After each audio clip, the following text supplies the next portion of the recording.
Cette nuit, on a dormi dans une maison traditionnelle japonaise. Du coup, on fait une visite guidée parce qu'on aime bien les visites guidées des maisons. On enlève toujours nos chaussures dans les maisons japonaises, comme partout dans le monde, à part en France un peu. Et ici même, voilà, on a les chaussons de couloir et quand on va entrer dans des pièces, on va même enlever les chaussons. Alors, on a la salle de bain, beaucoup de murs, en fait, c'est des portes avec du papier entre les carreaux, comme on a un peu l'image là. Souvent, on a ça en tête quand on pense aux maisons japonaises. Et là, c'est pile ça partout, quoi. Du coup, on voit un peu la lumière à travers, mais c'est tout tamisé, c'est très mignon. Là, celle-ci, elle est hyper haute.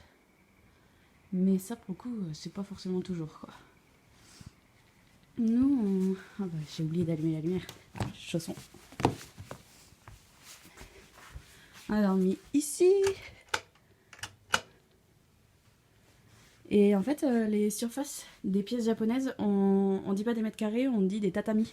Les tatamis, c'est du coup des petites nappes, là. Et on compte, je voudrais une pièce, ou j'ai une pièce de 9 tatamis, ça veut dire, tout le monde a une idée de quelle taille, quoi. Ici, il y a une superbe déco, un masque de théâtre No, avec les dents noires de charbon. Je filme un peu vite parce que ma maison est super grande. Ici, ah bah on voit encore rien. Oh, ça sent l'encens, ça sent trop bon. Et en fait, toutes les pièces communiquent entre elles, hein, puisque tous les murs sont des portes. Donc ça, c'est les hommages aux ancêtres morts. Et ça, c'est... alors, c'est...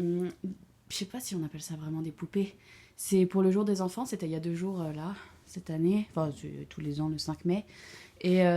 donc il y a des enfants, des garçons qui vont mettre des koinomori, qui sont les poissons là, qui, comme on voit on en voit des petits, qu'on accroche à des mâts pour faire souffler le vent, là, enfin pour voir la direction du vent, etc. Comme on a dans les mangas. Là il y a des faux katanas. Enfin c'est des katanas mais qui sont faux, quoi. On en avait vu des vrais chez Nozomi. Et donc s'il n'y a pas le koinomori, en fait il y a une poupée comme ça qui est destinée aux garçons. Là il y a un kimono qui gît au sol sur un futon. Les futons, c'est les matelas comme ça qu'on utilise pour dormir. En fait, c'est marrant, finalement, ça ne change pas beaucoup des maisons d'ailleurs dans le monde. On dort toujours par terre. Alors, je remets les chaussons. Et je vais juste... j'ai des petits monstres partout, évidemment. Ah oui, et là, ça c'est rigolo, ils ont gardé ça, c'est la massue qui a servi à faire la maison, au charpentier.